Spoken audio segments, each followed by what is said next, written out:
Okay, it's the end of the session. I'm here with my buddy Marley. Marley, let's see if we can get you in the shot and get you a little screen time. Yes, you're going to grin for me. Come here. This is Miss Marley, and she's from Philly, but she's rocking the Santa Monica these days. Sit. Yes. So one of the first things we talked about was marker words. Marker word is a word that we use to indicate that the dog has done what we want and that they're about to be rewarded. This is the foundation or fundamental about how dogs learn. I'm surprised most dog trainers don't actually go over this. There we go.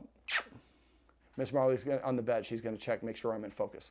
All right, so basically, you want to come over here and get in the shot this way? Yeah. So in order to use the word, first of all, we did a loading exercise, which is basically the guardian just walked around her apartment and said yes, and give Marley a treat. Or she clicked and then give Marley a treat. So this is an exercise you only have to do about 6 times. Usually you do about 15 or 20 treats. You say you say yes, give the dog a treat. Take a couple steps, say yes, give the dog a treat. Walk around your place. I would walk outside as well. Dogs don't generalize, so you always want to practice things in a wide variety of scenarios so the dog kind of has a good understanding that it doesn't mean just yes is only applied right in front of this chair. It's also over there everywhere else.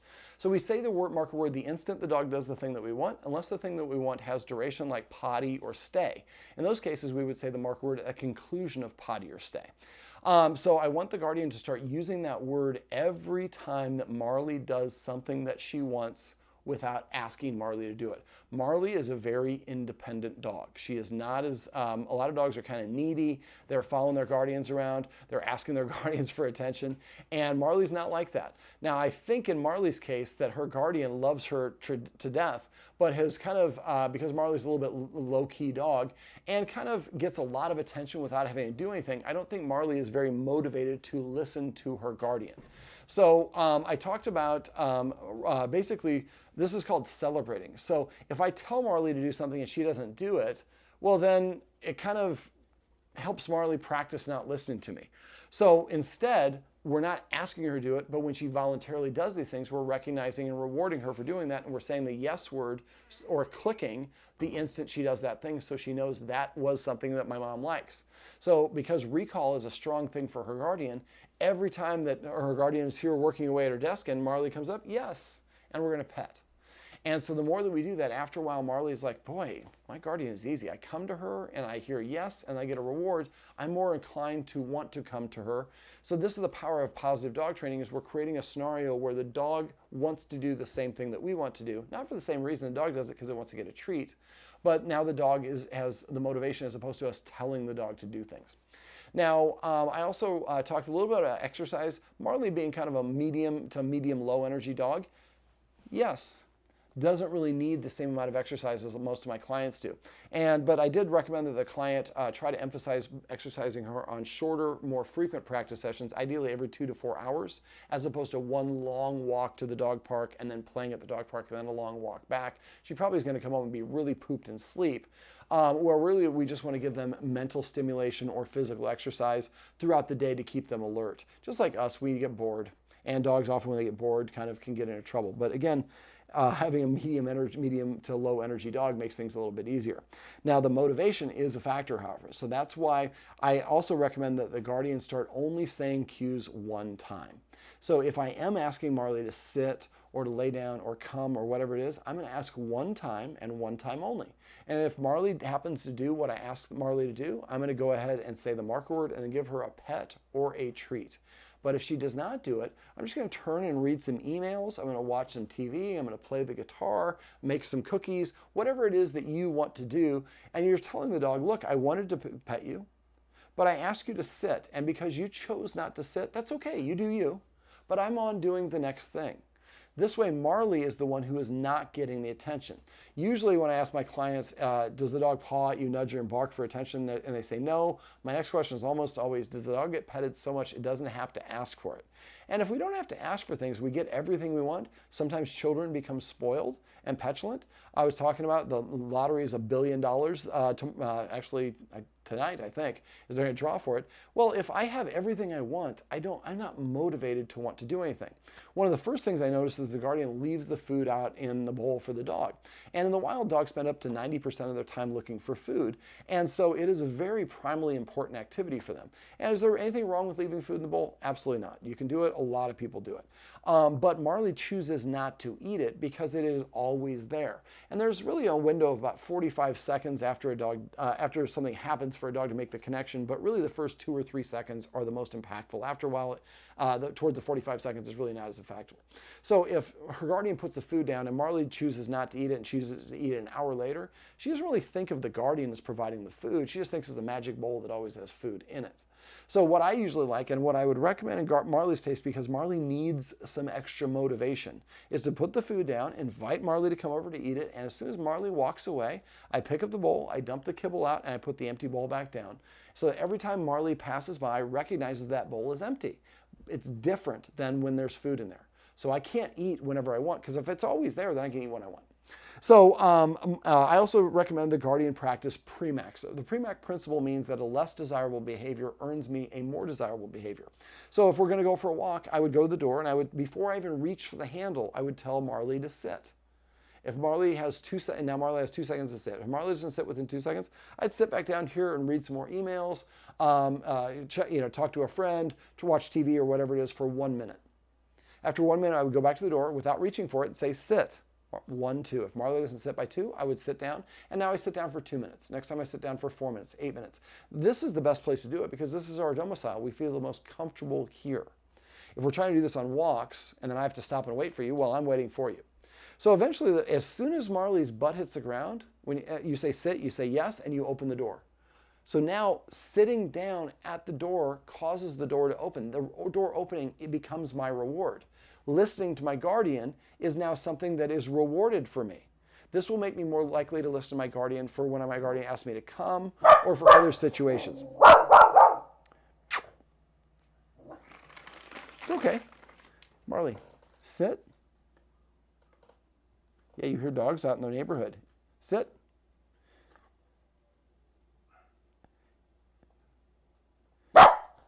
Now this is around 6 o'clock in the evening, so this is the time when most people start bringing their dogs home. It's okay, I'm mic'd up, so it's not going to be that bad. Now, we obviously don't want to hear our dog barking a lot, but sit. So Marley is kind of like, I do what I want, man. If you happen to want what I want, then lucky for you. But that's going to make it hard for me to get Marley to stop barking, to come to me, to do the things that I want Marley to do. So this is why it's really important. Right now, that's a little bit of demand barking. I want you to take care of that problem for me. Sit. Yes. So it's just creating what I like to call a healthy leader-follower dynamic. I tell the dog to do something. If the dog does what I want, it gets a reward. If it doesn't do what I want, nothing else. This is demand barking. This is saying, give me treats, go take care of that. She is basically like a little kid yelling at her parent. And if I respond to that, all attention is validating. So I'm just ignoring it and continuing to talk. Now, she's disagreeing with the sound of a dog that she can hear barking outside. But again, if I make a big deal out of this, that can make it worse. Now, you don't want to let a dog bark and just ignore it completely. You want to find something else. Oh, that's a good shake it off. When a dog is anxious and shakes it off, I don't know if you could see her in the foreground, but shaking it off is a way of relieving tension. So for her, every time she does that, say yes and pet her. Now, we also went over dog consent. So I didn't go through it completely, so I'll kind of go through the version of it here. So what I usually ask my clients to do, hey Marley, is I pet them over the head. Now she's okay with it now, but earlier she was turning her head away. Dogs give cutoff signals, turning their head away, lowering their head, backing away, turning away, walking away, freezing, baring teeth, rolling over, showing their belly, that's kind of submissive, or just not listening to you at all. These are dogs' ways saying, I don't agree with you. Now most of us, we reach down, we pet a dog on top of the head. If you can see her nose is down. The body mechanic of a proud dog is to have a nose in the air. So the best place to pet a dog in the front is under the chest, under the chin, on the chest, or on the two shoulders. Now you can also scratch your dog's butt, rub their side, or behind the ear, or anything else they want. But a lot of dogs, when they're playing with other dogs, will put their paw on top of the other dog's head as a way of dominating them. So although we mean it as a positive way, and although your dog can become conditioned that that's kind of what you mean, the first thought is always going to be kind of that dominance. So if you pet your dog here and your dog's nose goes up in the air, I want my dog to feel proud about sitting, coming, laying down.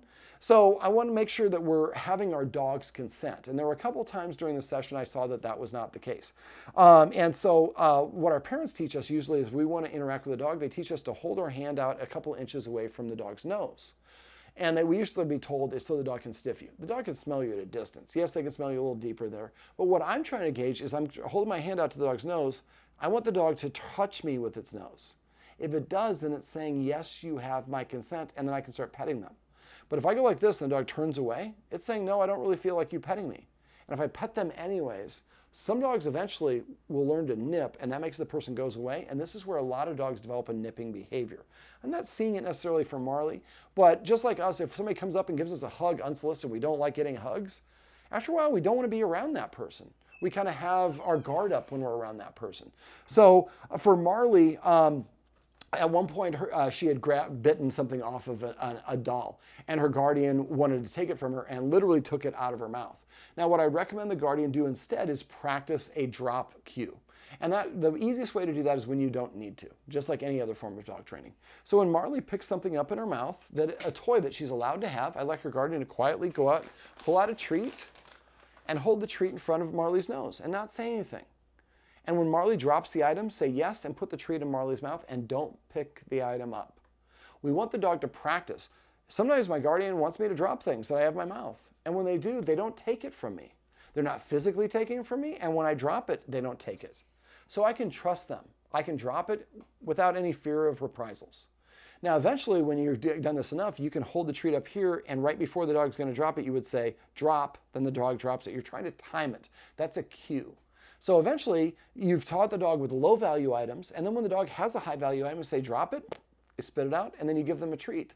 And then if you want to take the thing away, let's say they spit it out here, I would drop a treat here, here, here. The dog turns away and gets this treat, then I can remove the item. Now, if dogs do have object permanence, so if they do remove the item, I usually like to put a bully stick or something else there of equal or greater value so they don't feel like they're losing it. But you really want to try to avoid physically taking something away from a dog because it usually makes them less likely to want to give it up. And some dogs will develop a resource guarding problem. I've had a couple hundred clients that have this who have bitten their guardian to such an extent they send them to the hospital and have to have surgery. And any dog can develop it, and it usually comes from us physically taking things away. Marley probably won't develop that, but I'd rather just teach the dog to give things up voluntarily. Now, something else we went over, I'm glad the guardian mentioned this, she does not like the harness being put on. So the exercise that I use is first called a CER. So I have a handful of treats in this hand, and I have the harness in this hand, and both hands are behind my back. And if the camera's Marley, I would flash the harness, preferably without a whole bunch of things waggling around. So I flash it, Marley turns and looks at it, I say yes, and then I pull it away, and then I take my treat with the hand out, and I put a treat in the dog's mouth. So what I'm saying to Marley is all you have to do is look at this harness. You don't have to touch it. It's not going on you. Just look at it, and it goes away. And I'm marking you when you look at it. And then as soon as you look at it, it goes away, and then I give you a treat. And after doing this 5, 10, 20, 30 times, and I would probably do this in like 2-minute practice sessions at max, and do it at different parts of your house. But eventually you'll hold it out and Marley will lean towards it a little bit. And then you mark and then pull it away and give her a treat. Eventually Marley will touch her nose to it. And this again might take 2 or 3 or 4 practice sessions. That's okay. The goal is not to get through the practice sessions quickly. The goal is to achieve the results. So eventually Marley's touching her nose to the thing that she's fearful of. Then what I like to do is I like to hold the harness up. And if this is the harness, let's say that my hand is the harness, I hold it here and I take a treat and I stick my hand through the harness, and then I have Marley take 1 step towards me or a couple steps, and she gets a treat, then I pull my hand out, I grab another one, stick it through the harness. So I'm sticking it through the part where she's going to stick her head. Now first I'm sticking it to about mid forearm, but eventually then I'm sticking less and less and less. Now each time I'm going through it, and then the next time I'm going through it a little less, a little bit less, and eventually I'm holding it right in the aperture. And the dog is now, Marley is approaching it, She already approached it and got good things happen. But now she's approaching it and she's getting a treat. And she's sticking her head through the little, I was going to say noose, through the hole. But then I start holding on this side of the hole. Now, if I hold it here and she goes around it, then go back to here. Always back up to an easier level. But eventually you get to the point where you hold it here and the dog sticks her nose all the way through it and she'll put her complete head through the harness. And then I would release the treat, say yes and release the treat. Then I would reach down and adjust it right there. She just gave me a cutoff signal. She backed away. She said, I don't know what you're doing. I feel comfortable. Anytime your dog does that, you really want to stop. And so right there, reaching this far caused her to move away. So what I would do then is I would reach, kind of what I was doing in Beverly Hills this morning with a dog that bites its guardians when they try to reach for him. I reach halfway there, pull back, and say yes and give the dog a treat. Reach a little bit, reach halfway there 3 or 4 times. And as long as the dog's not backing up or moving away, she's saying, okay, I'm comfortable with that. Then I can move maybe an inch past that with my hand, pull it back, yes, and I give her a treat. So eventually I get to the point where I could reach my hand and I can touch her side or the head or whatever it is. In this case, touching the area where the clasp is to put the harness on. So eventually I might just touch it. Then I pull my hand back and say yes, and then I give her a treat. And then I pull it up snug, but I'm not putting it in. I drop it, say yes, and then give the treat. Try to say yes, then start your motion of giving the treat. Don't say yes as you're giving the treat. And eventually you get to the point where you snap it and then say yes and give a treat. And then you reach around the other side. And then you have to go at the same pace. And eventually you can go reach around and clip that other one and say yes and then give her a treat. So what we're doing is we're taking the activity that she's fearful of, making it as easy as we can so that she can participate. In this case, at first I just look at it, then I lean towards it, then I touch it with my nose, then I'm walking towards it to get the treat, then I'm walking towards it closer and closer and closer. And when you're doing it, each time, make sure you stick your hand through it. I had one client that was going like this and drawing the dog backwards with the treat. You don't do that. The dog's here where the water bottle is. I hold my hand out, go there, then the dog walks from here to get the treat. You don't want to like pull back. And so each time the dog eventually gets closer and closer, and eventually she'll put her nose through it, eventually she'll put her whole head through it, and then you can do the other steps that I followed. Now we've taken away the stigma and the dog likes the activity that's going on. And the guardian was a little confused. She's like, but she likes going out on walks, but being put into the uniform she didn't like. So we're just going to create a positive association using that CER technique until eventually she likes getting it, you hold out the harness, she runs over and shoves her head through it. I do the same principle when I'm teaching dogs to be muzzle trained. Dogs that are muzzle trained properly, you hold out the muzzle, they run across the room and shove their nose in the muzzle because they're happy, because that means that they're going to get a treat afterwards. Yes, this is the celebrating. She came to me, I asked her to come, I started to pet her, but again, she turned away, so I stopped trying to pet her. Now, she's probably a little bit tired. This is the end of a 2.5-hour session, so she's going to go lay down on the cool ground. But the more that you celebrate and reward her for the things that she wants, the more she's going to want to do them. Now, I'd like the guardian to also, like I said, practice those premax and try to ask her to sit before you, eventually when she likes having the harness put on, sit before you pick up the harness. Sit before you attach the leash. Lay down before I start petting you. I wouldn't practice any more shakes. She does that at paw pretty good. But eventually you get to the point where she's thinking, I have to ask permission for something. Leaders tell, followers ask. She comes when she wants to come because she thinks she has the same authority as her guardian. We don't want to punish her, but we want her to understand that I don't have the same authority as my guardian. I need to listen to my guardian. And that can help anxious dogs, yes, feel a little bit more secure, because if we have somebody that's a good leader that's taking care of us, then we can feel confident and secure in their leadership. Not because they dominate us or punish us, but because we feel like they're providing us a safe environment. She just moved here a couple weeks ago, so for her, she's still figuring out Santa Monica. So the more that you reward her for things you want, the more you ask her to do things before you reward her or give her the things that she wants, the more she sees you acting like a leader, and then she's more inclined to listen to you. Now, the video above is on loose leash walking. Hopefully, I'm going to remember to post the puppy class version of this exercise where it has both exercises in it in a better produced video. So the guardian, every time that you have somebody, more guests come over, I'd like you to practice it. Now, the best place to do it would be to have somebody sitting maybe right over there, somebody sitting here, and you're sitting there. So we're taking turns calling her, and she's going to the person who calls her. Now, if I call her and she stays with the person over there because she likes that person better, that person should not give her a treat. That person should cross their arms across their chest, look up at the ceiling, and kind of ignore her. That case, I can make the positive interrupter sound, and start lowering my hand with that treat and go all the way to the floor to get her to come to us. And right there, she didn't come. Well, she's tired.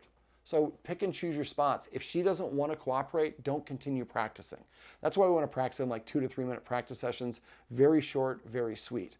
The other thing about the food is if we're feeding the food on a regular time, when we can time out the training in between those meal times when we know she's a little bit more hungry. It's not ethical to withhold food, but if I know the dog is getting closer to meal time, the food is probably going to be a little bit more valuable and you're going to have a little bit more success with it.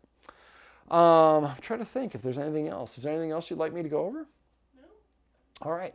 Now, this is a summary video, but I don't want you, my clients that get the best results usually watch this one once a week for a couple weeks until when you watch it, you're doing everything. Then you don't have to do it. Then you have to keep on watching it unless you need a review. Watch the video above, the video for the recall, as well as the puppy class version of it, because it'll explain it in a little bit of a better setting with 3 people, so you can see that version of it a little bit more clearly. Now, you have my cell phone number. If you have any questions, please call or text me. If I don't hear from you, I assume that means things are going well. If things are not going well, I want you to reach out to me so that I can make adjustments, which is very normal. I don't charge for that, and I want you to reach out to me. I've had people reach out to me 6 or 7 years after I worked with them. I don't remember working with them, but I'm happy to do that. I've got thousands of videos that have been viewed millions of times, so I'm happy to share those with you as well. But I think for you guys, the most part is going to be rewarding those behaviors when she offers them on her own and creating a little bit of playing hard to get. So you're going to ask her once. If she doesn't do it, then show her you're having a good time watching TV or talking to your friends on the phone or whatever it is. But if you do have friends come over, practice this recall exercise. Ideally, you want to have 3 or more people, so that way she just got to come to the person who's calling her as opposed to nobody else. All right, I would say that this is Marley, and this is Marley's roadmap to success, but she's sleeping on the floor over there. We're going to let sleeping dogs lie. But this is Marley's roadmap to success. Remember, everything you do trains your dog, only sometimes you mean it.